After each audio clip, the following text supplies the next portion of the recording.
que históricamente son importantes, pero tienen la característica de que salud pública viene subiendo, tomándose cada vez más. Ahora vamos a ver un poquito la estadística. Mientras que medicina familiar, que estaba más o menos parejo con salud pública, en los últimos años se está tomando un poco menos, pero bueno, dentro de todo medicina familiar es bastante fácil de entender, sabiendo algunos conceptos, dos temas son nada más, dominamos la materia, así que vale la pena estudiarla también, ¿sí? Estamos entrando ya en la última semana, ¿sí? De este repaso, falta poquito para el examen, así que bueno, nada, espero que hayan dedicado el fin de largo a estudiar, les mandamos bastante material para que hagan choice en este feriado, en este fin de semana largo que hubo, y bueno, nada, les quería hacer acordar que tenemos la clase de hoy de Salud Pública, Medicina Familiar, miércoles que viene la teleconferencia de Infectología 2 y el jueves ya tenemos el último repaso, ¿sí? Que va a ser tanto presencial como online, ¿sí? Se puede acceder al repaso de las dos maneras. El que se quiera acercar, bienvenido, ¿sí? Va a ser en la Academia Nacional de Medicina, que queda en Las Heras y Coronel Díaz, a partir de las 13 horas, ¿sí? Los esperamos para ir haciendo el ingreso, ¿sí? Y bueno, va a constar de un simulacro de 20 preguntas, no lo hacemos de 100 porque otras veces se hizo muy largo, sin preguntas, pero nos gusta que sean 20, este jueves es, obviamente, antes del examen, y van a ser 20 preguntas de simulacro con la grilla para pasar, más que nada para que están muy acostumbrados a hacer por ahí choice en online, para que vean cómo es hacer el choice en papel y el pasaje, la grilla, ¿sí? Y que no se haga tan largo con 100 preguntas, y después va a haber un repaso de los temas más importantes de las materias que va a ser muy participativo, ¿sí? Tenemos preparado ya un PowerPoint en el que van a tener que participar bastante, y eso se puede hacer ya sea tanto presencial en la Academia Nacional de Medicina el jueves, o también online, porque va a haber una transmisión en vivo, ¿sí? Que vamos a hacer. Así que bueno, no, los que no pueden acercarse, dicen, uy, tengo una hora de ida, una hora de vuelta, o diluvia, no sé, los que no se quieran acercar, no pasa nada, que van a tener todo el material también para hacerlo de esa manera, ¿sí? El examen, eso dura desde la 1 hasta las 5:15, 5:30 aproximadamente, ¿sí? Desde las 13 hasta las 17:30. Y bueno, hay varios que están preguntando por dejar el campus abierto unos días más, ya tenemos casi, no les dimos la certeza 100%, pero bueno, la parte técnica para poder extenderlo un poquito más y que ya la camada que se está preparando para 2026 también estén en paralelo, pareciera que está todo bien, así que sí, muy probablemente, no probablemente, sino muy probablemente lo podamos extender, ¿sí? Así que no se preocupen, los que estaban preguntando, que hay muchos que están ingresando, pero sí, estamos haciendo todo para poder extenderlo y bueno, que rinda del HPC o algún examen privado que aparece también por ahí, les vamos a igual a confirmar en estos días, ¿sí? Pero no te digo 100%, pero muy probable que sí, ¿sí? Eh, nada, después le vamos a mandar un mail para comentarles lo que tienen que llevar, que veo que estaban preguntando el jueves. Lo que yo les recomiendo que lleven es lo mismo que llevarían al examen del martes que viene, el martes primero, ¿sí? Que no puede faltar una tablita, ¿sí? De madera y el DNI, ¿está bien? La tablita de madera te cambia todo, ¿sí? Es fundamental. No te puedes olvidar la tablita de madera porque cuando vayan a rendir ahí al Villa Olímpica, Parque Olímpico, son sillas, no hay dónde apoyar, y estar en el aire escribiendo y llenando circulitos, 100 preguntas, se van a volver locos, ¿sí? Así que la tablita de madera, por favor, llévenla y llévenla también en este simulacro que vamos a hacer de 20 preguntas, ¿tá? Y bueno, nada, a ver, no se preocupen que les va a llegar toda la información para los que lo hacen online. El tema de la extensión ya lo charlamos, no se preocupen. La extensión del curso, si alguna preguntaba extender qué cosa, extender algunos días más el curso, lo vamos a hacer seguramente. Bueno, sí, creo que estamos, ¿no? Sí, todos preguntaban el tema de la extensión, ¿sí? Y bueno, la duración del jueves será de 13 horas, que empieza el ingreso y la acreditación. Hay que llevar documento, ¿sí? Es como un simulacro hasta de las cosas que hay que llevar también, ¿sí? Lleven DNI y lleven la tablita, por favor, también. ¿Está bien? Bueno, bien. Claro, bueno, creo que estamos bien. Después igual les vamos a dar más información, ¿sí? Bueno, vamos a ir arrancando, ya son 6:10 prácticamente, con la parte de salud pública. Bueno, creo que ya todos conocen a Boris Groyman, es nuestro docente de salud pública, es médico graduado en la Universidad de Buenos Aires, epidemiólogo, ¿sí? Así que bueno, nada, vamos a arrancar con este repaso, que incluye también algunas preguntas tomadas en 2024, para que vean cómo la teoría que va a dar Boris se aplica perfectamente a lo que se suele tomar en los exámenes, ¿sí? Así que bueno, Boris, gracias por estar, y cuando Bueno, quieras arrancamos con la presentación. gracias, Víctor. Así que vamos a ir arrancando. Ujú. A ver, ahí para, ¿me habilitas para compartir? Ahí está. Sí, ahí está.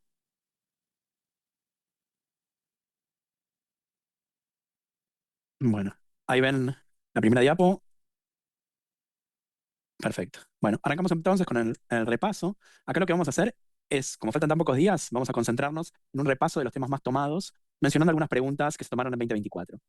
Bueno, como dijo Víctor, con respecto a la importancia de salud pública, en el último examen pasó algo muy distinto a lo que venía pasando. Nosotros siempre vemos dos preguntas, a lo sumo tres de salud pública, pero en 2024 hubo siete preguntas de salud pública. No sabemos si esto es una tendencia, que van a aparecer siete de vuelta, pero bueno, tenemos que estar preparados y manejar los temas más tomados que se vienen repitiendo. No se repiten las preguntas, pero siempre son alrededor de los mismos temas. Así que vamos a ver esto. Bueno, esto se lo pueden ver en 2024, esta es la estadística, y Lo nuevo fue que salud pública quedó cuarto en el ranking, después de pediatría, ginecología y obstetricia. O sea, muchas preguntas de salud pública para lo que era históricamente. Ahora, ¿cuáles son los temas más tomados en los últimos exámenes? Y los que se tomaron en 2024 se relacionaron con lo que se venía tomando en general. Lo más tomado son los indicadores básicos. Y ahora vamos a ver la bibliografía relacionada con los indicadores básicos, las definiciones y el ranking de causas de Una cosa. mortalidad. Sí. Ahí veían los chicos que ponían en el chat que se ve como la presentación, ¿viste? No Ah, se ¿se ve ve pantalla completa. no se está moviendo? O, A ver si pones ahora, presentación a ver, con. ¿Viste cuando voy se a ve la buscar. siguiente? ¿Viste el Ah, sí. expositor tenés? A ver, déjame ver un segundo.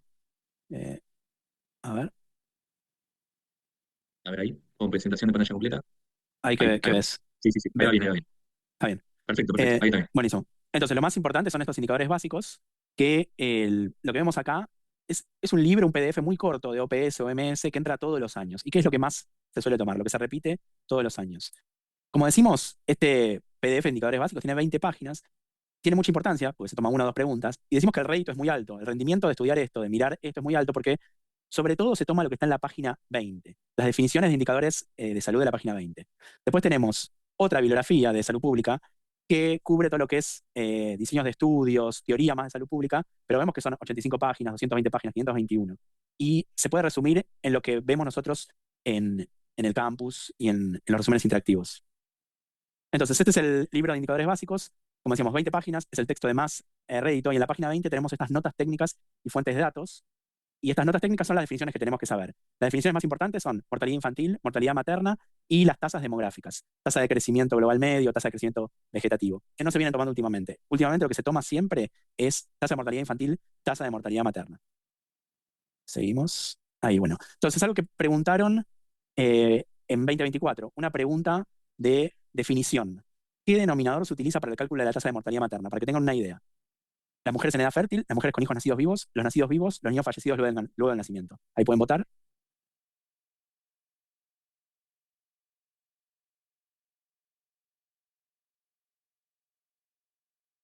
Bueno, ahí van votando, ya votaron casi todos. Perfecto.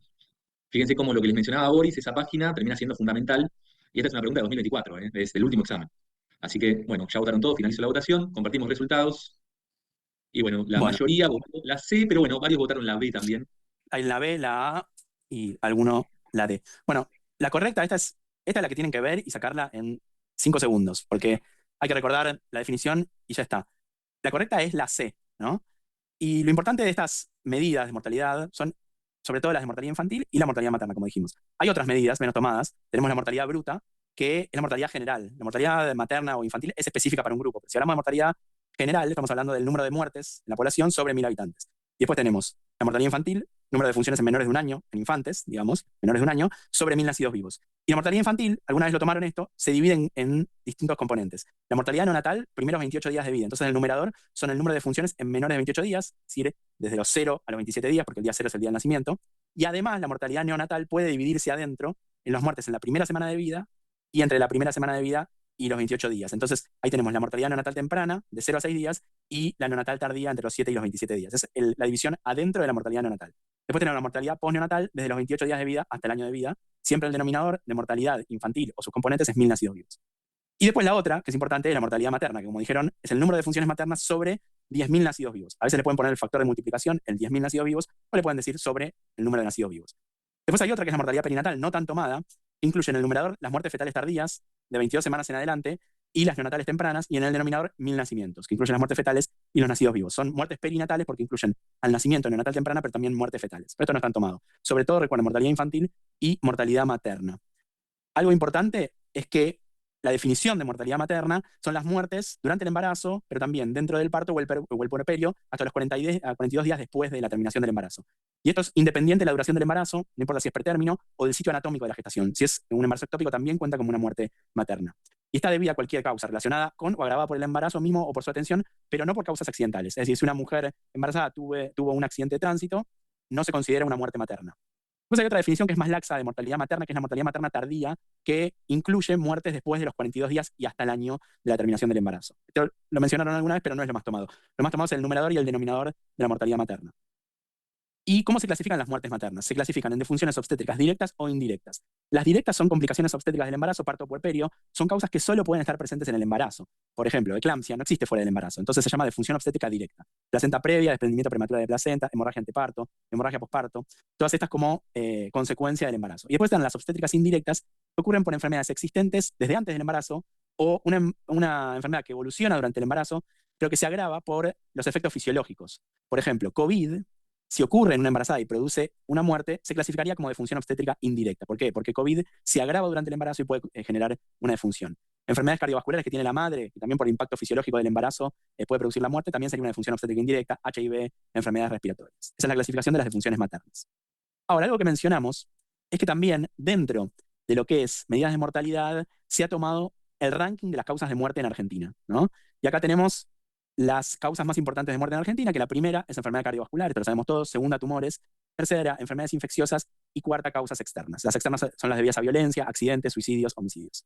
Ahora, puede pasar que nos pregunten en algún grupo puntual cuál es la causa de muerte más frecuente. Y bueno, por ejemplo, en jóvenes empieza a ser más frecuente las causas externas, ¿no? Accidentes, los suicidios y los homicidios. También es importante considerar que en países o regiones de menores ingresos son las enfermedades infecciosas las que tienen más causa de muerte. Pero si hablamos puntualmente de Argentina, las infecciosas están en el tercer puesto, ¿no? Y si vamos por grupo de edad, lo que decíamos, no siempre lo más importante son las enfermedades del sistema circulatorio, las enfermedades cardiovasculares, porque estas ocurren más en mayores, en adultos mayores, mayores a 65 años, 65 o más. Si vamos por grupo de edad, vamos a encontrar que en menores de un año, lo más frecuente son las afecciones originadas en el periodo perinatal. Esto lo han tomado. ¿Cuál es la causa más frecuente en menores de un año? Y pusieron de opciones meningitis, sepsis, y pusieron ciertas afecciones originadas en el periodo perinatal como opción, y esta es la correcta. ¿Cuáles son esas afecciones puntualmente? Son las malformaciones congénitas y es el nacimiento pretérmino, ¿no? Que produce bajo peso y distintas consecuencias respiratorias y es causa de muerte. Sobre todo el pretérmino, más que las malformaciones, dentro del grupo de las perinatales. Después tenemos entre 1 y 4 años causas externas, entre 5 y 9 años tumores, las leucemias se destacan ahí, los tumores del sistema nervioso central. Entre 10 y 44 años ya dijimos adultos jóvenes, adolescentes y adultos jóvenes, tenemos las causas externas, la violencia, y entre 45 y 64 los tumores, y ya las enfermedades del sistema circulatorio 65 o más. De todo esto preguntaron menores de un año. ¿Y qué es lo que ocurre? ¿Por qué estas son las enfermedades más frecuentes en Argentina? Porque hay un concepto que es la transición epidemiológica que ocurrió en nuestro país, donde tenemos que, a medida que van mejorando los sistemas de salud y va mejorando la economía de los países, empiezan a caer las enfermedades transmisibles como causa de muerte y aumentan las enfermedades no transmisibles. Entonces ahí empieza a aumentar la enfermedad cardiovascular y los tumores. Y lo que es la violencia también. Entonces, el concepto de transición epidemiológica es la razón por la cual nosotros vemos, nunca vamos a marcar como una causa frecuente de mortalidad en nuestro país las enfermedades infecciosas, porque son superadas por las enfermedades no transmisibles. Y acá tenemos mortalidad infantil. Si nosotros vamos a la definición, dijimos, defunciones en menores de un año por 1000 nacidos vivos, es el riesgo de morir antes del año de vida. Y en 2016 fue de 9,7. ¿Por qué ponemos 2016? Porque la bibliografía, el libro de indicadores, es de 2018 y tiene información de 2016. Está totalmente desactualizado, pero bueno, el número para 2016 es 9,7. Además, tengan en cuenta que si les preguntan de mortalidad infantil en Argentina, los últimos 10 años siempre es menor a 10 por 1000 nacidos vivos. Siempre está en un dígito, ¿no? Está en 9,7 en 2016 y en los últimos años ya es de 8. La mortalidad materna, le dijimos, de funciones maternas sobre 10.000 nacidos vivos, y en 2016 fue de 3,4 por, recordemos, 10.000 nacidos vivos. Siempre está alrededor de 3 la mortalidad materna. Algo importante de la definición de mortalidad materna es que el denominador parece muy distinto al numerador, porque tenemos defunciones maternas y en el denominador no tenemos mujeres embarazadas, que es lo que uno pensaría que puede incluirse. Bueno, eso no está porque no hay estadísticas en ningún lugar del mundo de la cantidad de mujeres embarazadas que hay en un país en un año, porque es muy variable, porque hay embarazos que no llegan a término, porque hay abortos espontáneos. Entonces, como proxy de las mujeres en riesgo de las defunciones maternas, se usan los nacidos vivos, ¿no?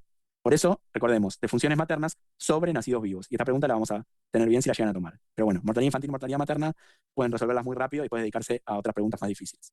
¿Sí, Víctor? Pues, antes de pasar, preguntaban, ¿mortalidad perinatal puede ser que figuren mayores de 28 semanas hasta 7 días de vida en vez de mayores de 22 semanas? Bueno, sí, Varios eso preguntaban, es variable. dependiendo de dónde lo leen, ¿no? Sí, dependiendo de dónde lo leen, es variable. En algunos documentos de la OMS usan 28 semanas, en otros usan 22 semanas. Nunca se tomó con esa precisión, ¿no? Del número de semanas. La definición que les tiene que quedar son muertes fetales tardías y neonatales tempranas. ¿Está bien? Si yo tomara más lo que dice el ministerio, 22 semanas, pero hay documentos de la OMS que son distintos. Entonces, acá pusimos 22 semanas, pero lo que les tiene que quedar, fetales tardías, más neonatales tempranas. Y ahí la van a tener correcta, eso es lo que tomaron. Pero eso fue una pregunta una vez. Lo que siempre están tomando es mortalidad materna e infantil. Y lo vemos que lo están tomando en varios lugares. Lo toman en los exámenes del equipo de salud, en el examen de nutrición, de bioquímica y en los exámenes de posbásicas aparece. Entonces es algo recurrente y son indicadores importantes. Bueno, hay que saber estos indicadores puntualmente. Eh, Buenísimo.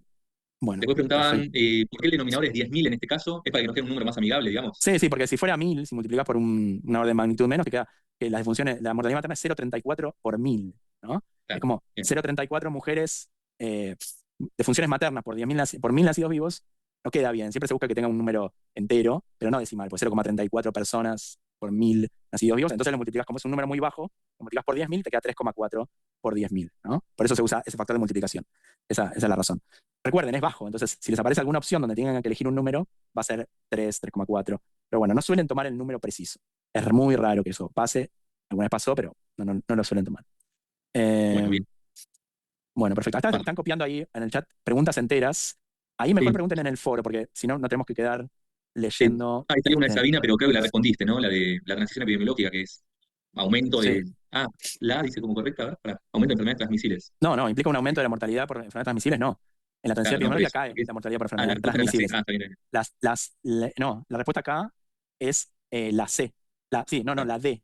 No, perdón, la C, la C. A ver, Se asocia a una disminución de la mortalidad infantil. claro.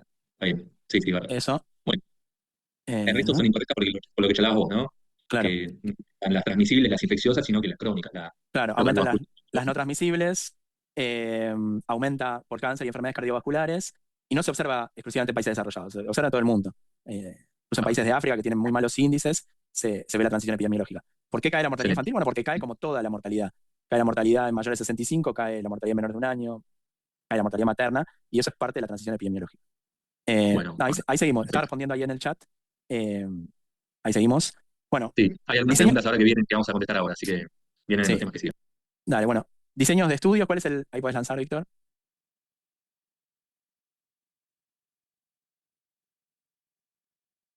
Bueno, ahí tenemos la pregunta. ¿Cuál es el diseño de estudio epidemiológico más adecuado para evaluar la asociación entre varios potenciales factores de riesgo con una enfermedad de baja prevalencia? Casos y controles, corte transversal, estudio ecológico o estudio de cohorte.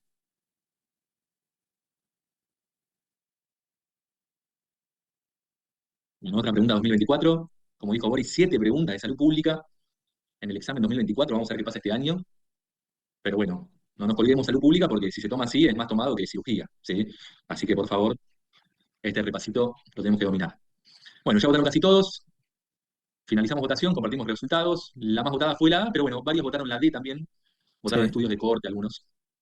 Bueno, la correcta es casos y controles, ¿no? Y acá hay eh, varias pistas para decir que es casos y controles. La pista más grande, cuando les hablan de un estudio para una enfermedad de baja prevalencia o una enfermedad rara, hay que pensar en estudio de casos y controles. Lo mismo si les dicen para estudiar varios potenciales factores de riesgo. En el estudio de casos y controles yo puedo estudiar varios factores de riesgo de un evento. Eh, bueno, diseños de estudios epidemiológicos. Esto es importante, lo vienen tomando hace tiempo. Tenemos estudios descriptivos y estudios analíticos. Recordemos que los descriptivos son los que generan hipótesis, describen una situación y no tienen un grupo de comparación, como las series de casos, donde yo describo unos 10 casos clínicos o un caso clínico puntual en un reporte de caso. Y los estudios analíticos que ponen a prueba hipótesis, miden asociación y tienen grupos de comparación. Ahora vamos a ver esto. Las unidades de análisis de un diseño de estudio epidemiológico pueden ser individuales o de agregado. Individuales quiere decir que tenemos información de cada persona que participa y de agregado es que tenemos solo información de grupos. Y eso pasa en estudios ecológicos o ensayos comunitarios, que vamos a ver después. El rol del investigador puede ser activo o puede ser pasivo. En cuanto a activo, es el que manipula o interviene sobre la exposición. Lo típico de esto es el ensayo clínico, pero también el ensayo de campo o ensayo comunitario. Y pasivo no interviene sobre la exposición, solo observa. Entonces son estudios observacionales. Seguimos. Descriptivo, ya mencionamos, reporte de caso, serie de caso, ¿no? Se reporta en una revista un caso de un síndrome raro, eso es un reporte de caso, no hay grupo de comparación o un conjunto de casos. O estudios ecológicos, que también son descriptivos.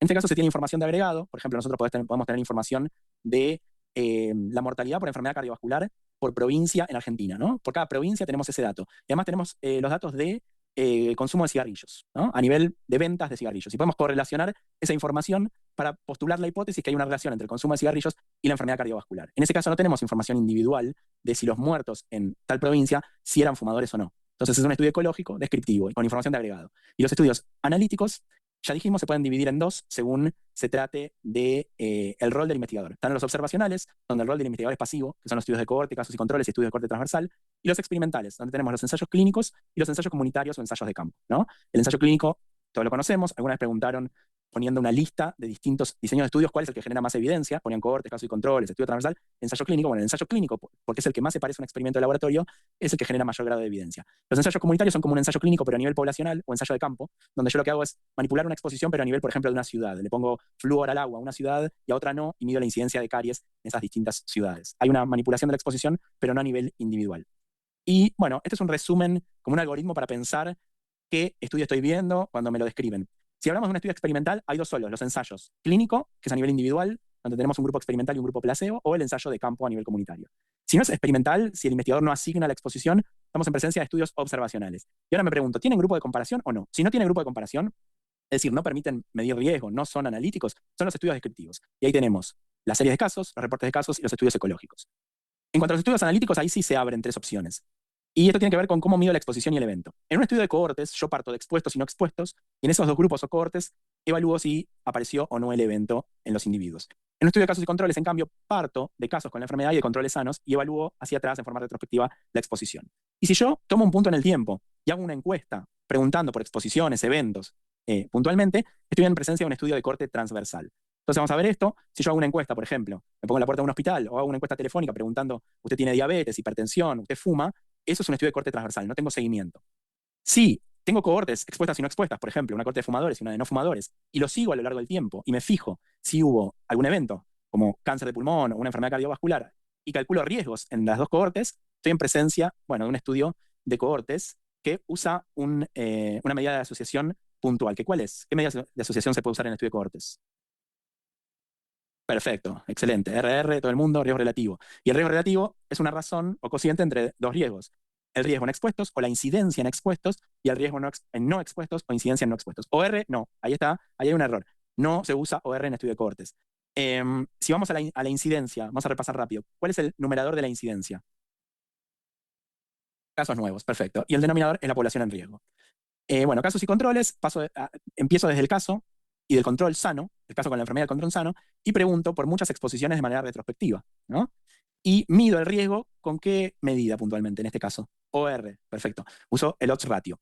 Ahora, casos y controles, ¿por qué sirven en enfermedades de baja prevalencia? ¿Por qué? Porque yo acá voy y busco los enfermos que ya están enfermos y los controles sanos y pregunto hacia atrás. Si yo quiero hacer un estudio de cohortes con una enfermedad de baja prevalencia, voy a tener un problema, que es que voy a tener que seguir mucha gente durante mucho tiempo para ver un evento. Entonces, mejor cuando me preguntan en un estudio de una enfermedad de baja prevalencia, voy a elegir casos y controles. Si me preguntan por exposiciones de baja frecuencia, si quiero hacer un estudio para evaluar exposiciones de baja frecuencia, ¿qué elegirían ahí? Cohorte, perfecto, porque yo voy a los expuestos y a los no expuestos y los sigo a lo largo del tiempo. Y también elijo casos y controles para enfermedades de largo periodo de latencia. Una enfermedad que tarda 40 años en aparecer, me conviene ir a los casos y controles. ¿Por qué? Porque si yo sigo una cohorte, voy a estar 40 años para tener el caso.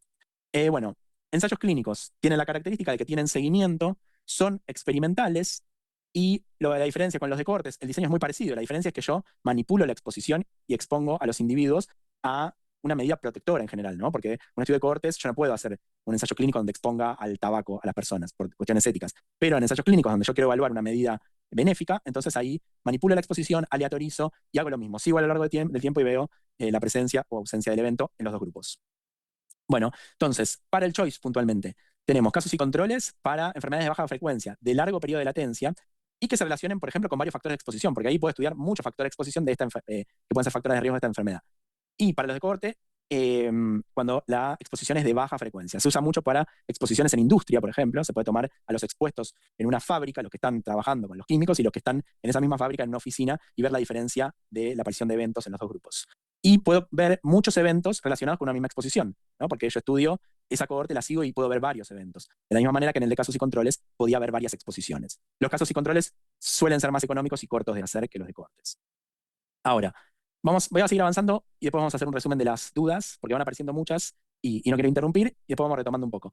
Mejor si las hacen en preguntas y respuestas y no en el chat, porque en el chat se me van quedando arriba y uno puede ir perdiendo algunas. Otra cosa que volvieron a tomar es validez, ¿no? Y aparece la pregunta: ¿cuál es el significado del concepto de valor predictivo positivo? Acá tenemos distintas opciones: la proporción de pacientes con resultados negativos de la prueba que tienen la alteración blanco, la proporción de pacientes con resultados negativos de la prueba que no tienen la alteración blanco, la proporción de pacientes con resultados positivos que tienen la alteración blanco, y la proporción de pacientes con resultados positivos de la prueba que no tienen la alteración blanco. Entonces la correcta Bien, ahí están votando, damos 5 segunditos más. Pregunta también del 2024, ¿sí? Lo que decía Boris, que esto por ahí en la década pasada les encantaba tomarlo, después ya en esta década 2020-2021 no lo vimos tanto, pero bueno, en 2024 volvió a aparecer este tema de sensibilidad, especificidad, valor productivo positivo. Así que bueno, veo que ya votaron casi todos, comparto los resultados y bueno, 95% de ustedes votó la opción C, así que bueno, casi unanimidad por la opción C. Bueno, así que vamos a explicar esto. Tengan en cuenta los que spoilean en el chat, que en el examen no hay chat, ¿eh? Entonces la tienen que resolver solos. Bueno, entonces la correcta es la C y lo importante acá es tener en cuenta la sensibilidad y la especificidad, que son atributos intrínsecos del estudio y que me dicen, me responden esto. ¿Cuán bueno es el estudio para detectar enfermos y sanos? Me lo responde la sensibilidad. Para estudiar enfermos. Y para clasificar bien a los sanos me lo responde la especificidad.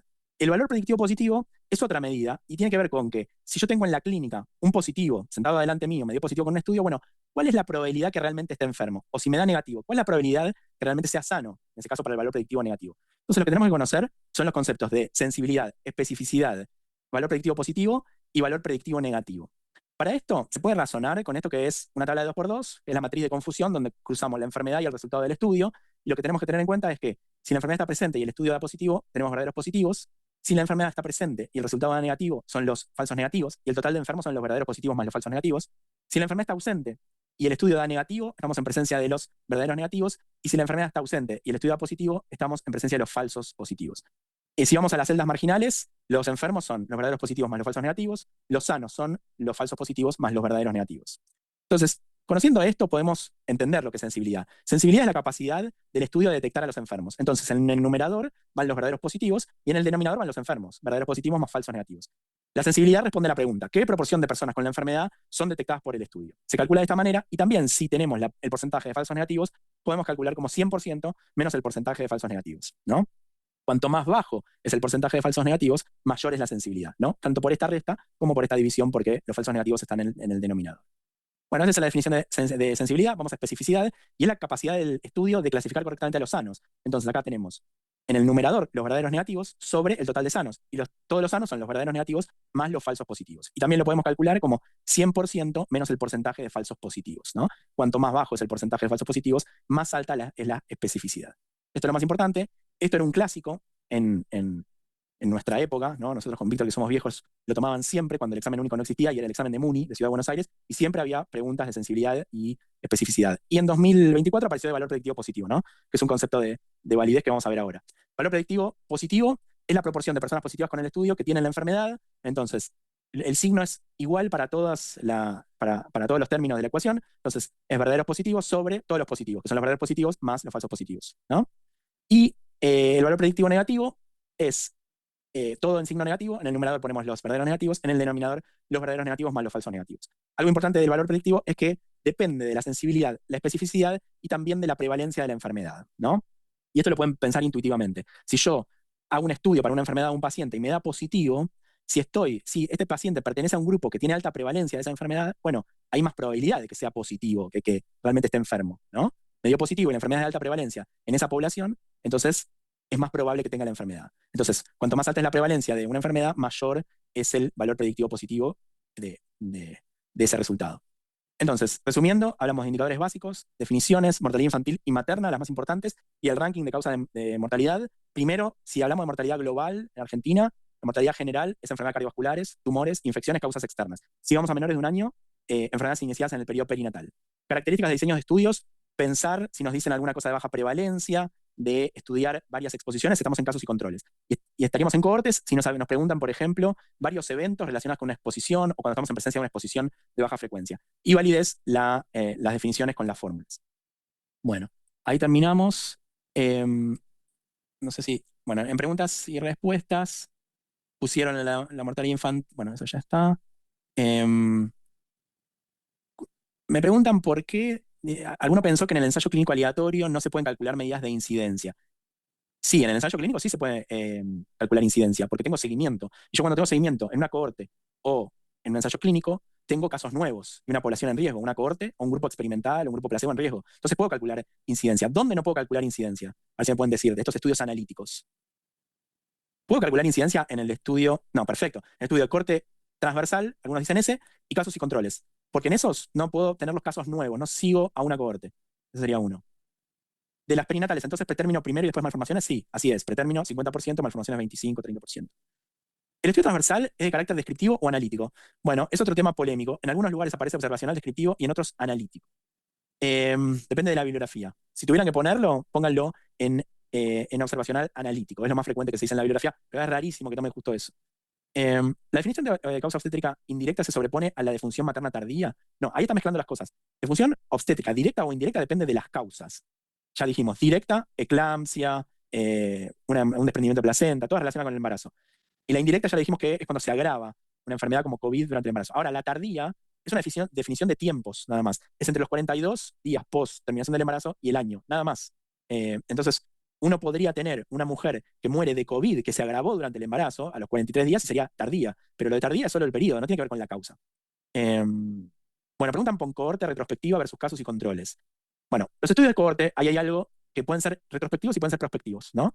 ¿Qué quiere decir que sean prospectivos? Es lo clásico, es el Framingham, los estudios donde yo tengo una población y la sigo activamente a lo largo del tiempo y veo si hay eventos en la cohorte expuesta y la no expuesta. Ahora, hay un tipo de cohorte no tan común, que es retrospectiva, que en realidad se llama retrospectiva porque el evento y todo ya ocurrió. ¿Y eso por qué? Porque yo puedo revisar historias clínicas en lugar de seguir activamente una población nueva y ver de los que me dicen que son fumadores, ver qué les va pasando en la historia clínica y agarrar una cohorte, y un grupo retrospectivamente de no fumadores y ver lo que va pasando. Eso es una cohorte retrospectiva, pero es lo mismo, conceptualmente se calcula el riesgo relativo y todo lo demás. La diferencia es que ya ocurrió el evento y se hace una revisión de una historia clínica. Podríamos hacer algo rápido para diferenciar el estudio transversal del ecológico. Bueno, en el transversal es una encuesta, como les decía, donde yo pregunto a cada individuo algo, un evento, una exposición, si tiene cáncer, si fuma, si toma alcohol, si tiene hipertensión. Entonces yo tengo información individual, ¿no? Ahora, en el estudio ecológico, yo tomo estadísticas que generó otra persona, otro grupo, y las trato de relacionar, como les decía, la tasa de mortalidad por enfermedad cardiovascular y las ventas de cigarrillos. Y ahí yo obtengo fuentes secundarias, no le pregunté a nadie puntualmente si fuma o si tiene enfermedad cardiovascular, ¿no? Y uso esta información de agregado. Ya respondí sobre cohortes retrospectivas. ¿Por qué el OR se aproxima más al RR en enfermedades de baja frecuencia? Bueno, para entender eso tendríamos que ver varias diapositivas con fórmulas y por qué la razón de posibilidades se aproxima al riesgo relativo en enfermedades de baja frecuencia. Les recomiendo que lo vean en los videos, que está bien explicado, pero tiene que quedar ese concepto, ¿no? Si quieren ver toda la explicación, está en las clases, es compleja porque se habla no de riesgo, sino de posibilidad, y la posibilidad tiene una definición en estadística que es muy concreta, ¿no? Entonces les recomiendo que vean la videoclase. Acá no tenemos tiempo, estaremos 10 minutos explicando eso. Sí sepan que casos y controles, OR. Estudios de cohorte, riesgo relativo. Mucho con esto de cohortes retrospectivos. A ver qué más. Sí, mucho con lo de cohorte retrospectiva y prospectiva. A ver, alguna cosa más. Bueno, acá preguntan, bueno, una pregunta se expresaba el valor predictivo positivo en porcentaje, pero es una proporción, ¿cierto? Bueno, las proporciones se pueden expresar de dos maneras, como porcentaje o como la proporción misma. Si yo tengo un riesgo, no sé, la sensibilidad de un estudio es de 99%, también la puedo expresar como proporción como 0,99. Bueno, bueno, ya vamos terminando. Si quieren, o sea, hay muchas preguntas en el chat y en preguntas y respuestas. Sí. Si quieren, háganlas en el foro y las respondemos con tiempo. Preguntan también muchas de temas específicos. La sensibilidad de tal estudio puntual. No, en salud pública te van a tomar la definición de sensibilidad y especificidad. El concepto general, las definiciones, no van a ir a la frecuencia puntual, cuál es la sensibilidad de un estudio puntual, al menos desde el lado de la salud pública. Por ahí, para algo puntual de la materia, sí, pero en salud pública no. Para esto, definiciones: mortalidad infantil, materna, sensibilidad, especificidad, valores predictivos y los diseños de estudios. Ya con eso cubren lo que sería salud pública. Bárbaro. Bueno, bien, bien, bien, bien. Bueno, clarísimo. Este es el repasito, ¿sí? Repasito. Un repaso profundo de los temas más importantes. Vieron cómo con estas diapos que presentó Boris contestan las preguntas tranquilamente del examen único 2024. Tienen, de todas maneras, para los que están en el Premium Plus, las teleconferencias previas que fueron dadas, que están muy buenas también para que las vean. Tienen también las clases teóricas, se resumen, así que bueno, cualquier duda, hay una clase, la primera que vimos en salud pública. eh, en esa clase, Boris resolvió todos los choices que se tomaron en 2024 también. Así que bueno, si quieren ampliar un poquito más o por ahí un concepto que no quedó claro, lo ven de ahí directamente. Pero ojo, como les dijo Boris al principio, salud pública, 7 preguntas 2024, así que vale la pena hacer este repasito, ¿sí? Hay en el chat Boris que se entendió muy bien, que sirvió mucho, así que Bueno, bueno, buenísimo. espectacular. Sí, con el poco tiempo, ahí me preguntan, ¿es recomendable leer Yakarta y Ottawa? O sea, acá estamos muy cerca del examen. Entonces, ya es hora de ir a lo que se toma. Pueden ver, como dijo Víctor, los de Premium Plus, los de inversión temprana, pueden ver la teleconferencia donde resolvimos todo 2024. Pero bueno, si están para este momento, está para priorizar lo que ya se sabe que se toma todos los años. Después pueden salir con alguna cosa fuera Loca. del guión, Sí. como siempre. Pero bueno, con esto les diría que si están con esto, se resuelve el 90-95% de salud pública. Después pueden salir alguno, pues no sé. En La Rioja la tasa de mortalidad infantil es de, bueno, Nada. ya está, ahí Difícil, pero bueno, nada, es TATETI, pero bueno, no suele pasar, esas cosas no suelen pasar. no se lo pasa. Así que sí, se tiene que enfocar en esto que es lo más importante. Bueno, genial, Boris. Mil gracias. En el repaso del jueves van a tener en el presencial, online, vamos a tener de nuevo un poquito de práctica sobre esto, haciéndolo más interactivo todavía. Así que bueno, no es el último momento donde vamos a ver este tema. En el jueves de nuevo vamos a machacar con algunos conceptos importantes para que les quede bien claro, que la verdad que el año pasado la pegamos porque Boris dio parte de este repaso presencial. Y bueno, las 7 preguntas se contestaban con lo que estuvo viendo, lo que vieron en la camada anterior, ¿sí? Así que bueno, Boris, no sé si andás por ahí, pero gracias nuevamente y arrancamos ahora con medicina familiar. Dale, gracias, Víctor. Bueno, chicos, vamos a ir empezando con medicina familiar, ¿sí? Otra materia que históricamente se toman 3 preguntas, como salud pública, algo parecido, pero que 2024 se tomó una, 2023 dos, se viene tomando un poquito menos, pero al ser 2 temas nada más que tenemos que saber, vale la pena porque estudiando poquito esa pregunta o esas 2 preguntas las vamos a sacar bien, ¿sí? Así que bueno, ahí les voy a compartir pantalla y arrancamos. Aguanten un cachito. Bueno, vamos entonces con medicina familiar.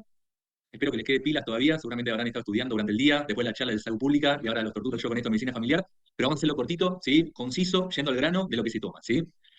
Arrancamos, bueno, lo que les decía, ¿no? La estadística que viene en baja, tomándose poco, pero son 2 temas que hay que saber nada más, rastreo y prevención, que es la prevención primaria, secundaria, terciaria y cuaternaria, y en qué edad, básicamente, según la edad del paciente, qué prácticas preventivas tengo que pedir, ¿sí? Por ejemplo, cuándo PAP, cuándo colonoscopía, cuándo sangre oculta de materia fecal, así que vamos a tratar de llegar a un consenso de qué contestar en el choice, porque algunas veces es problemático esto, porque fíjense lo que es la bibliografía, ¿sí? La bibliografía nos marca que podemos basarnos en Rubinstein, que es el libro de medicina familiar, Harrison, que tiene mucho sobre prácticas preventivas también, y después guías como Cáncer de mama en 8 palabras, ¿sí? Que me habla de, por ejemplo, el screening de cáncer de mama, esta guía de cáncer cervicuterino, que también me habla cuándo hacer el screening, tengo una guía que dentro de todo es nueva de cáncer colorectal, que la hablamos un poquito con el cirujano, esto para alcoholismo, ¿sí? Las pautas y herramientas para la atención integral de personas frente al consumo excesivo de sustancias, en particular el alcohol. Y bueno, guías de diabetes, que tenemos varias, que la charlamos con la docente de endocrino, y guías de dislipemias y factores de riesgo cardiovascular. ¿Sí? Entonces tenemos, o Jiménez también, podemos basarnos, en la gran mayoría de los casos, por todos lados coincide. En algún caso, hay discrepancias entre la bibliografía oficial, y lo que vamos a tratar de hacer es, como hacemos siempre, decir, bueno, a ver, quedémonos con esto, ¿por qué? Porque en tal año se tomó esto como correcto. ¿Bien? Entonces, vamos a arrancar, fíjense que la bibliografía es extensa, muy diversa, y arrancamos con este tema que es nada controvertido, es sencillo de entender, ¿sí? No podemos fallar con esto, que es prevención primaria, secundaria, terciaria y cuaternaria, ¿sí? Primaria, para que quede el concepto, son las medidas que podemos tomar antes de que el individuo se enferme, es decir, para prevenir y que no lleguemos a la enfermedad. Ejemplo, la vacunación. ¿Para qué vacuno con la vacuna antipolio? ¿Para qué le doy la Salk? Para que no tenga poliomielitis. ¿Ok? Entonces, antes de que tenga la enfermedad, yo tomo una medida, eso es prevención primaria. ¿Para qué hago la floración de las aguas? Para que no tengan caries. Bueno, eso es una medida de prevención primaria también. Todo lo que sea prevención en general, por ejemplo, uso del cinturón de seguridad, que es para que si hay un accidente no tenga lesiones, bueno, también es prevención primaria. ¿Ok? Tienen un montón de ejemplos en el campus, en el choice que hicieron, de cómo se fue tomando a lo largo de los años esto. En la clase de hoy vamos a ver más que nada 2024, preguntas 2024 o más recientes, pero esto no cambia a lo largo del tiempo, siempre es lo mismo, primaria, secundaria, terciaria y cuaternaria.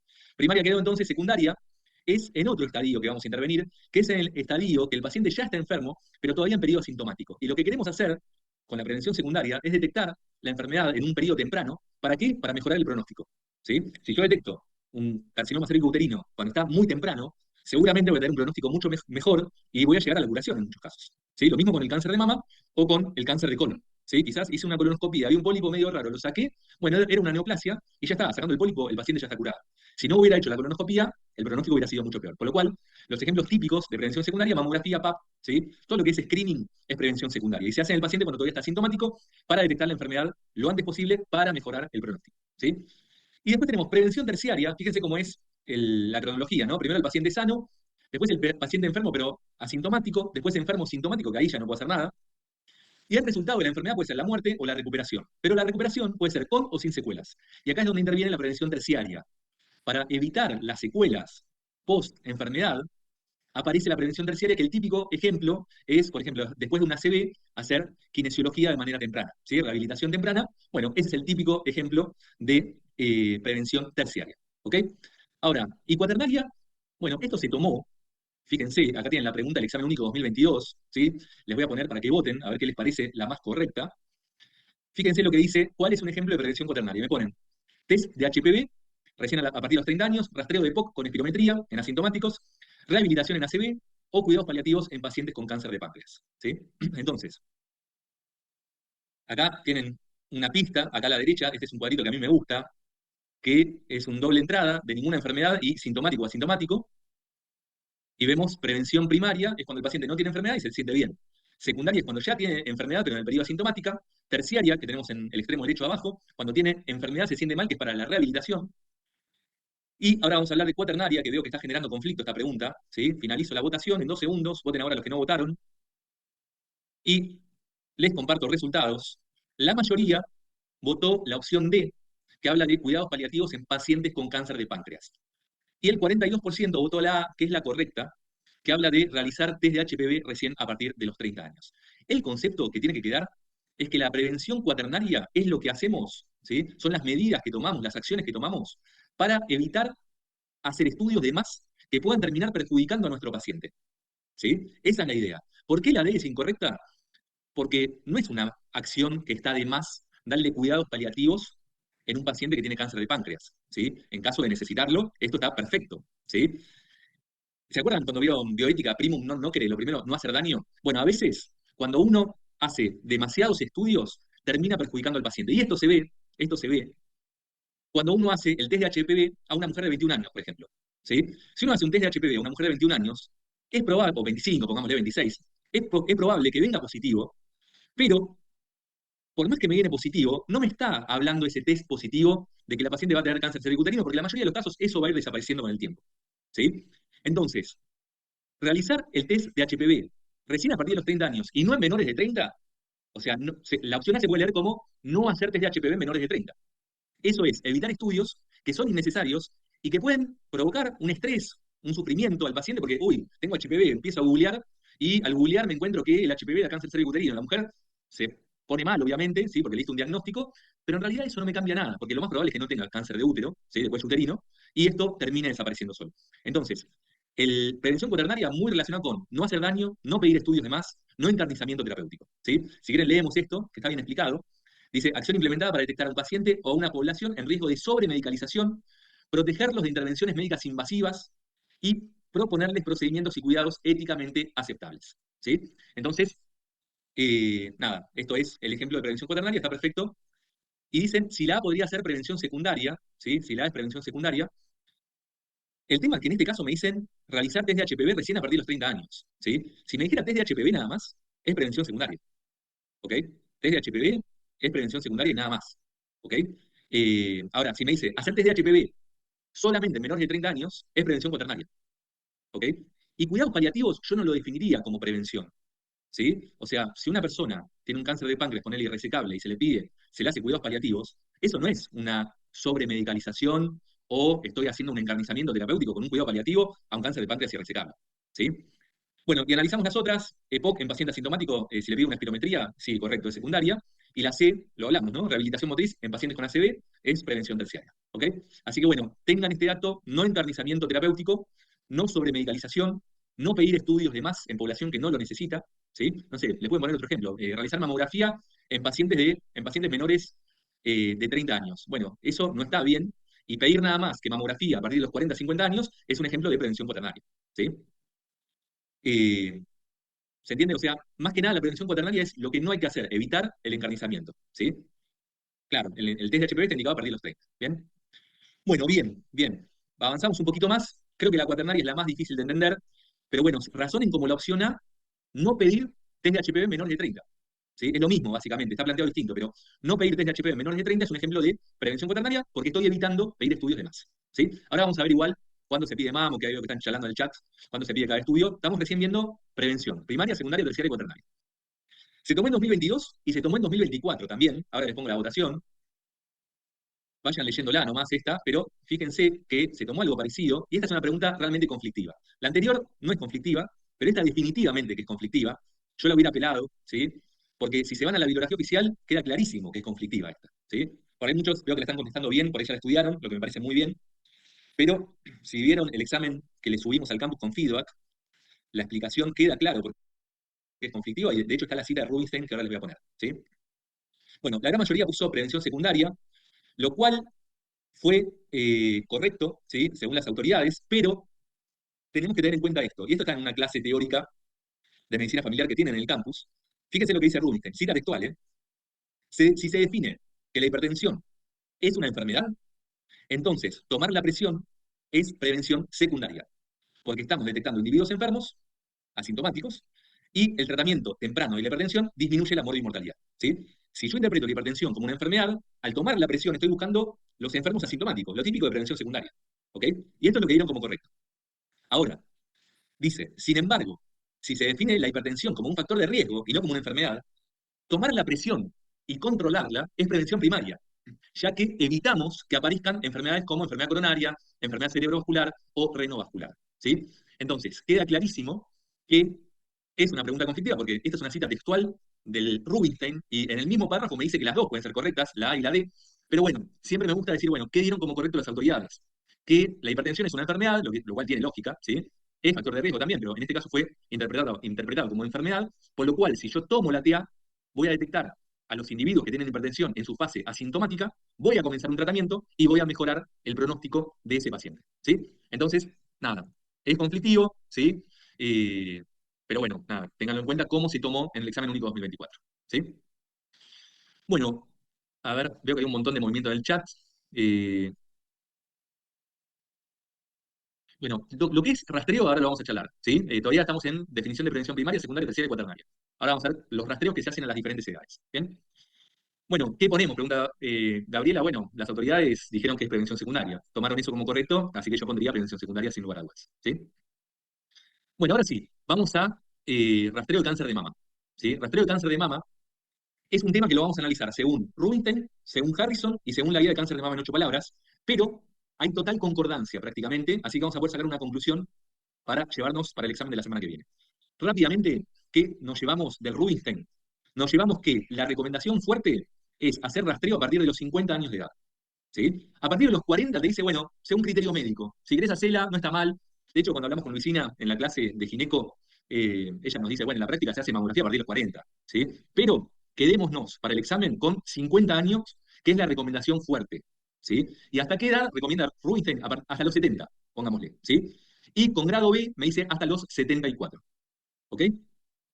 ¿Qué me dice Harrison? Mamografía.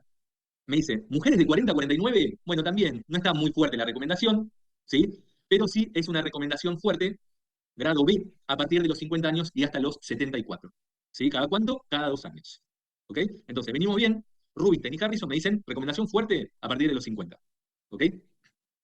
Ahora, si hay factores de riesgo, por ejemplo, un antecedente familiar de cáncer de mama en un familiar de primer grado, ahí sí se recomienda comenzar el rastreo a los 40 o 5 años antes de la edad en que se detectó el cáncer en el familiar, ¿sí? Entonces, esto sí sería como un asterisco a tener en cuenta. En población general, sin dudas me quedo para el examen único a partir de los 50, y en población con antecedentes a partir de los 40.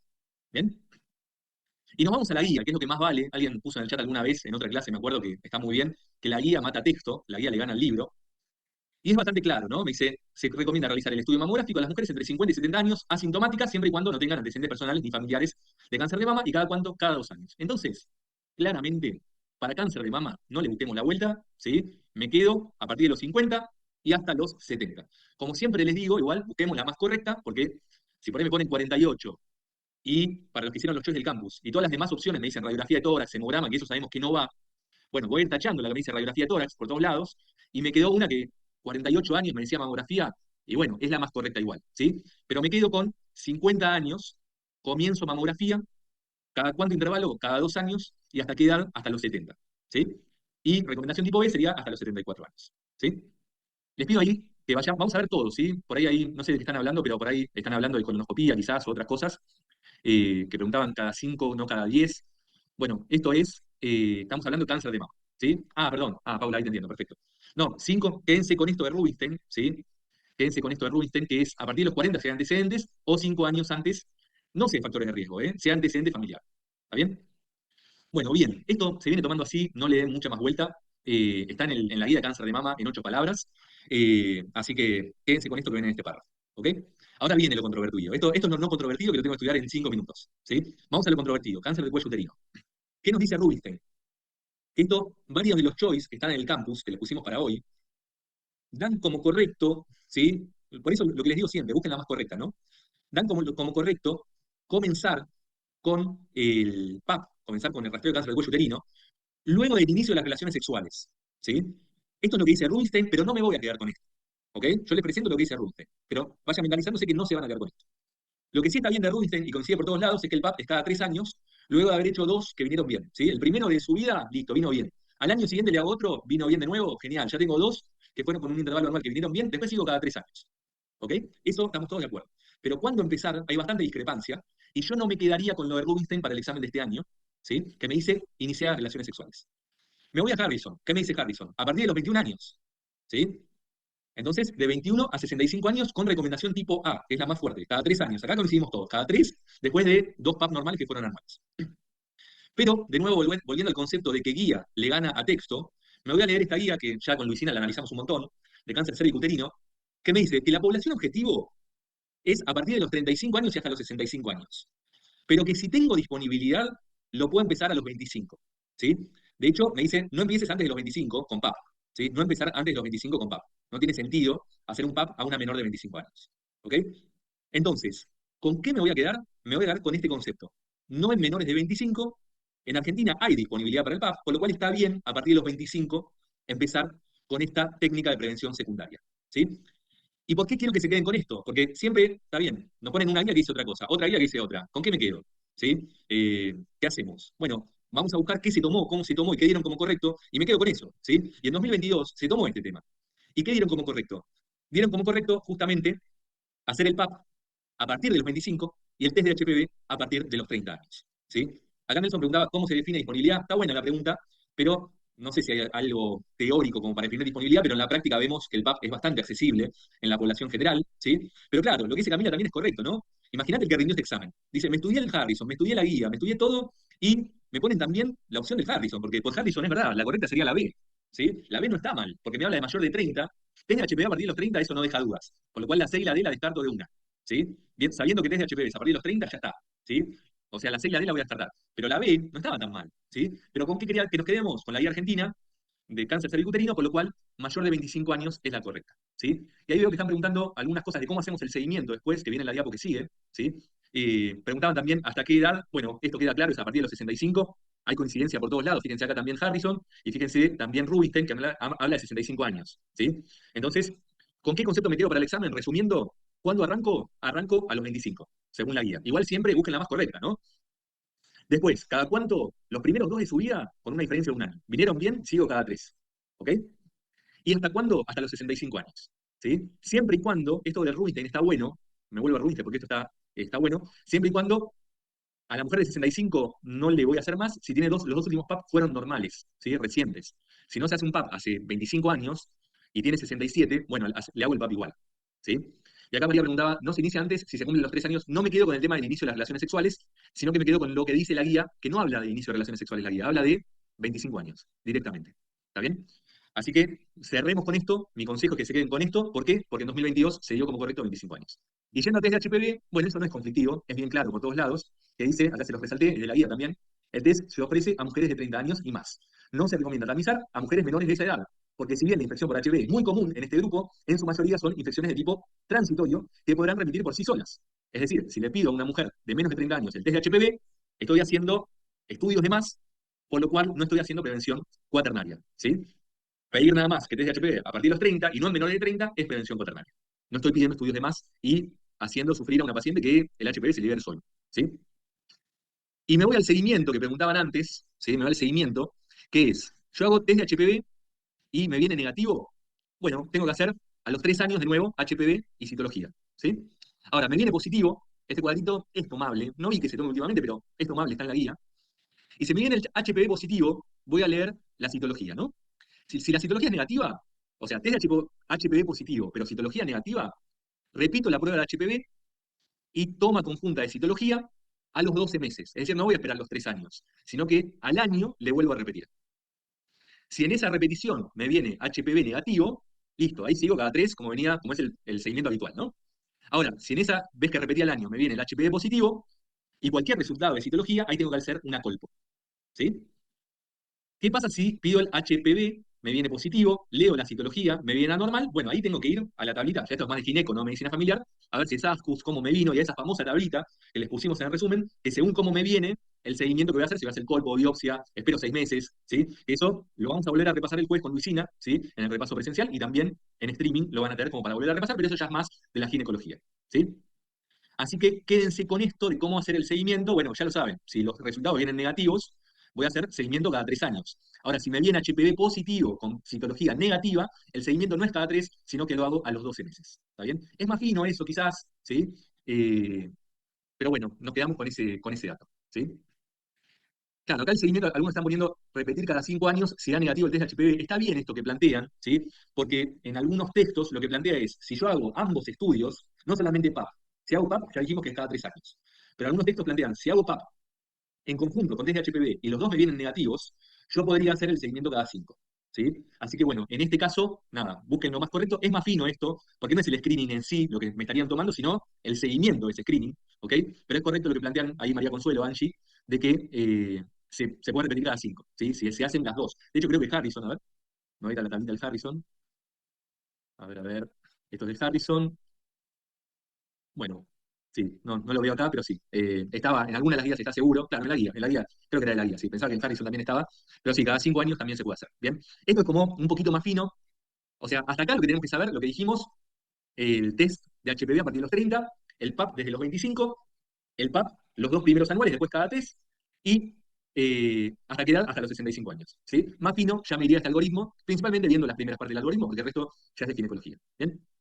Bueno, cerramos entonces el tema seguimiento y screening de cáncer cervicuterino, ¿sí? Cerramos ese tema que es conflictivo porque según donde lo leo y me quedo con lo de la guía que habla de 25 años. Osteoporosis, cero conflictivo, ¿sí? No es conflictivo porque Rubinstein me dice a partir de los 65 en todas las mujeres o a partir de los 60 si hay factores de riesgo, ¿sí? Entonces, nada, esto coincide también. Harrison, ¿sí? Es exactamente lo mismo, así que fíjense, acá me dice, esto está sacado en una tablita de Harrison, osteoporosis, lo voy a hacer con la densitometría, en mujeres de mayores de 65 años o mayores de 60 con factores de riesgo. O sea, fácil. Densitometría, no tengo que dudarlo cuál es la edad que tengo que hacer el screen. Cáncer de colon, también vamos a ver Jiménez, vamos a ver Rubinstein, vamos a ver Harrison, vamos a ver la guía de cáncer colorectal, ¿sí? Pero también hay coincidencia total, así que no nos enrosquemos con esto. Sin dudas, tengo que basarme en que el screening comienza a los 50 años, ¿sí? Me lo dice Rubinstein, me lo dice Jiménez, me lo dice Harrison también. Acá tengo Rubinstein, acá tengo Jiménez y acá tengo Harrison. Edad entonces entre los 50 y los 75 años, ¿sí? Ahora, según el método que le pido, el intervalo que voy a tener que hacer.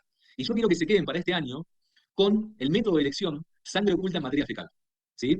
Nos quedamos con eso, porque nos pusieron la guía de cáncer colorectal, y en la guía de cáncer colorectal es explícito que me marca que el método de elección para hacer el tamizaje es la sangre oculta en materia fecal. Y si le pido sangre oculta en materia fecal, el screening tiene que ser anual, ¿sí? Entonces, fácil. ¿Cómo hago el screening de cáncer de colon? Sangre oculta en materia fecal, anual, ¿sí? Acá tengo la cita, tamizaje en población general, que serían personas con riesgo habitual, en ambos sexos, entre 50 y 75 años, o sea que coincide con Rubin y con Harrison, que no haya antecedentes personales, y sin síntomas de patología colónica, obviamente, ¿sí? Por eso es un screening.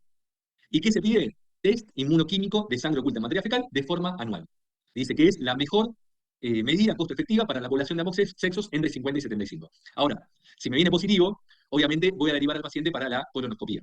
¿Sí? Obvio que ahí ya tengo que hacer un método que pueda tomar muestra, que pueda ver mejor cómo está ese colon. Si viene positivo la sangre oculta en materia fecal, colonoscopía de orina. ¿Sí? Y acá les dejo unas tablitas que ya las vimos en cirugía, pero me parece que son tomables. La verdad que el año pasado la gente que rindió en 2024 les machaqué bastante con esta tablita, finalmente no se tomó, pero teniendo en cuenta que esta guía es de incorporación bastante reciente, es probable que me pongan un caso, no sé, tengo un paciente con un familiar de primer grado que tuvo cáncer colorectal a los 55 años. Entonces, ¿qué tengo que hacer? Colonoscopía a partir de los 40 a 5 años. ¿Ok? En estas dos tablitas vemos, según si tiene antecedente familiar de cáncer de colon y la edad en que el familiar tuvo el cáncer de colon, cuando en mi paciente empiezo con colonoscopía y la periodicidad.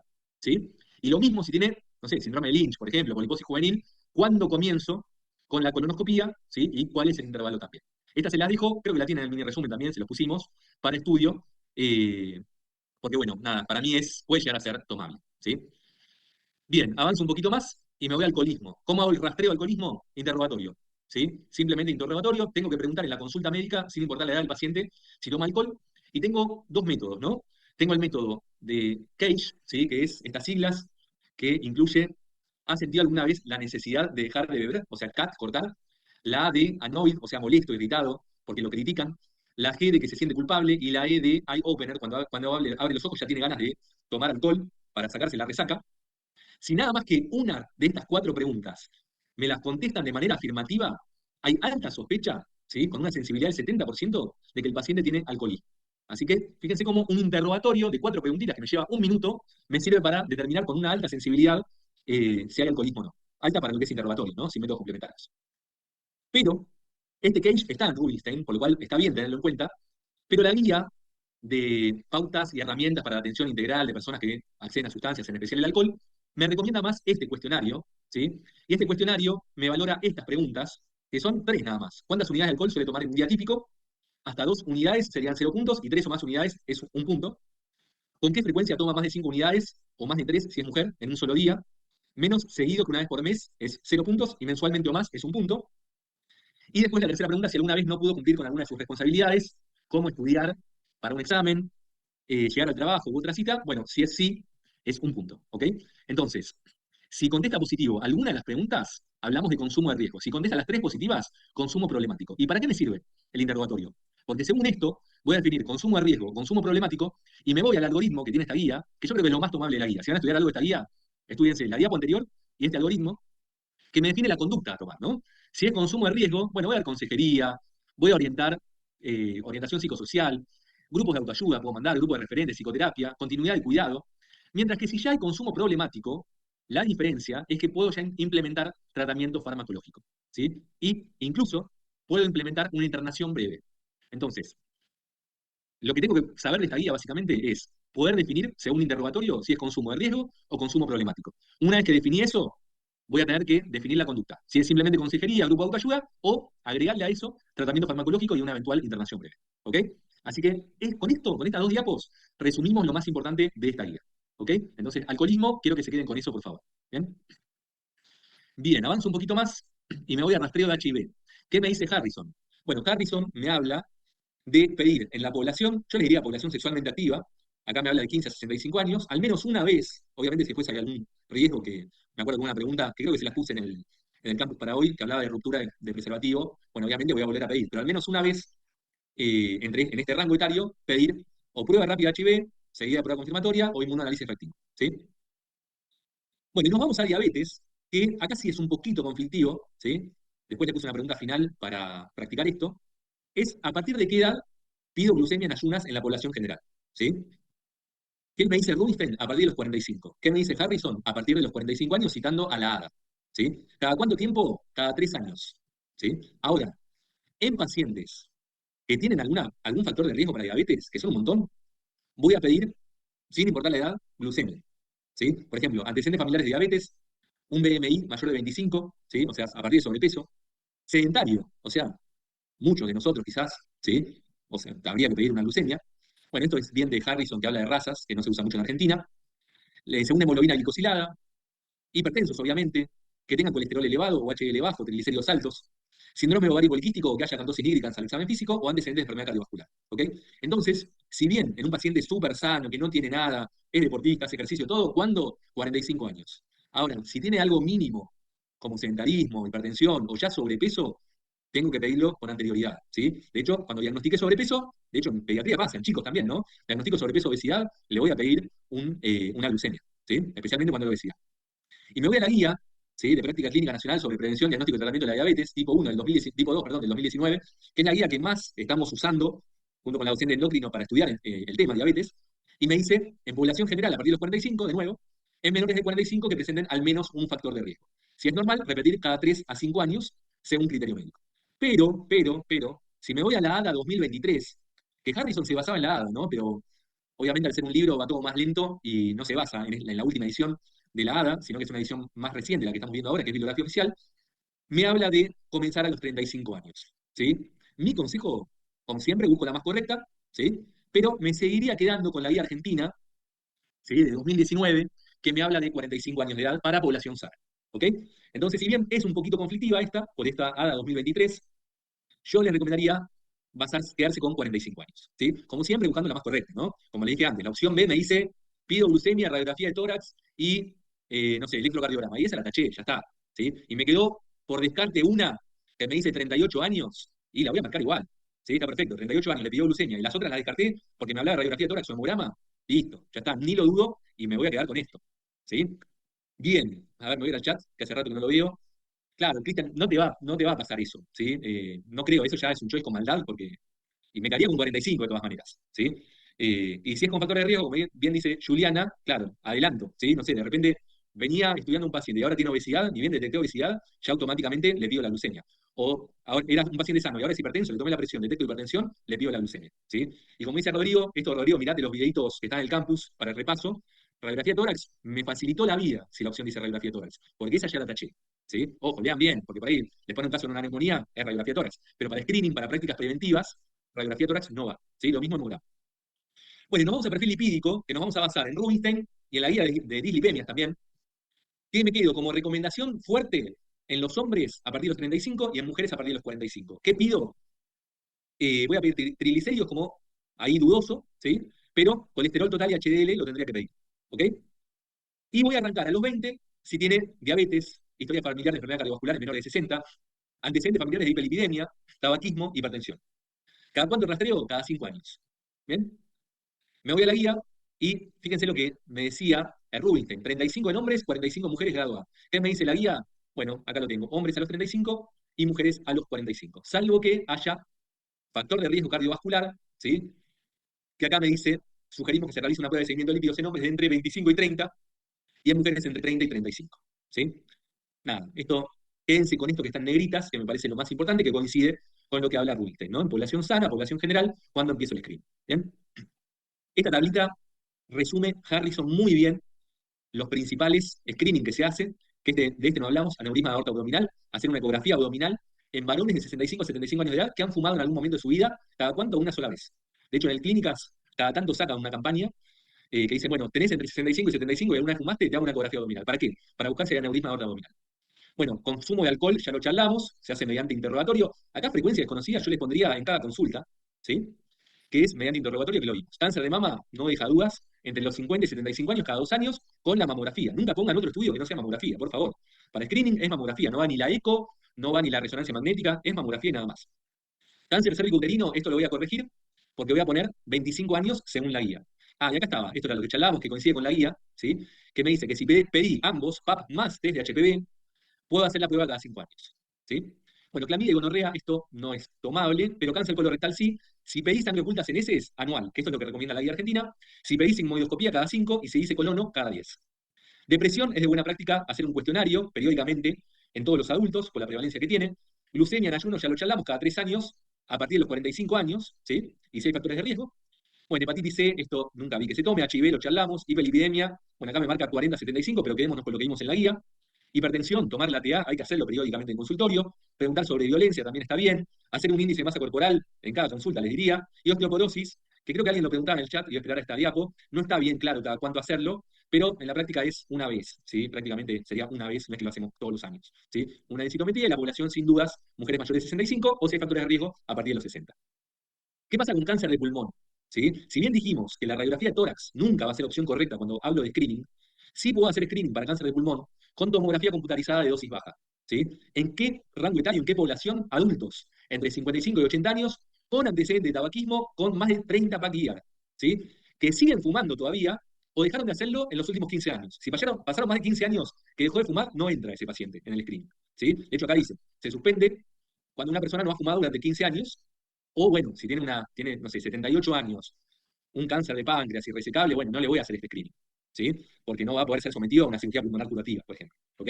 Entonces, esto, ténganlo en cuenta también, ¿sí? Dentro de los screening tiene que haber sido fumador o seguir fumando, fumador fuerte, más de 30 pack years, y el rango etario entre 55 y 80 años. ¿Ok? Bueno, y voy a aspirina, que lo voy a sacar de esta guía, que también les puse al principio, que es bibliografía oficial, enfermedades crónicas no transmisibles, y me voy a quedar con el punto 1, ¿sí? Que voy a dar aspirina solamente en personas en categoría de muy alto riesgo cardiovascular, mayor al 30%, que incluye a los pacientes en prevención secundaria, o sea que ya tuvieron patología. Droga, aspirina, dosis 75 a 100 miligramos por día, ¿sí? Si fuera una persona en categoría no de muy alto, sino de alto riesgo cardiovascular, o sea, entre 20 y 30, lo voy a pensar, porque los riesgos de dar aspirina todos los días son altos, ¿sí? No es que, viste, por ahí alguna abuela, no, yo me tomo una aspirineta todos los días. Pará, no está bien eso, ¿sí? No está respaldado por la bibliografía. Si no hay un muy alto riesgo cardiovascular, no correspondería. Y si es alto riesgo cardiovascular, que es, ojo, 20 a 30% de probabilidad de riesgo cardiovascular, es bastante, en algunos casos particulares lo puedo usar nada más, ¿sí? Tiene que ser una persona sin antecedentes de úlceras, sin antecedentes de patología digestiva o de hemorragias digestivas, ¿sí? Así que cuidado con la aspirina, y por ahí uno tiene el concepto de la vida, una aspirineta, bueno, dale, viejito, dásela. No es así. Tiene que tener muy alto riesgo cardiovascular, ¿bien? O prevención secundaria. Y acá les pongo un choice, que no se tomó nunca esto en examen único, pero es un examen de posbásica esto. Esperen que le lanzo la votación. Es medio fina, no quiero que se bajoneen con esto, pero bueno, es para aprender nada más, ¿sí? Ir un poquito más fino. Léanla tranquilos, yo recupero un poquito la voz. Vayan leyendo, vayan votando.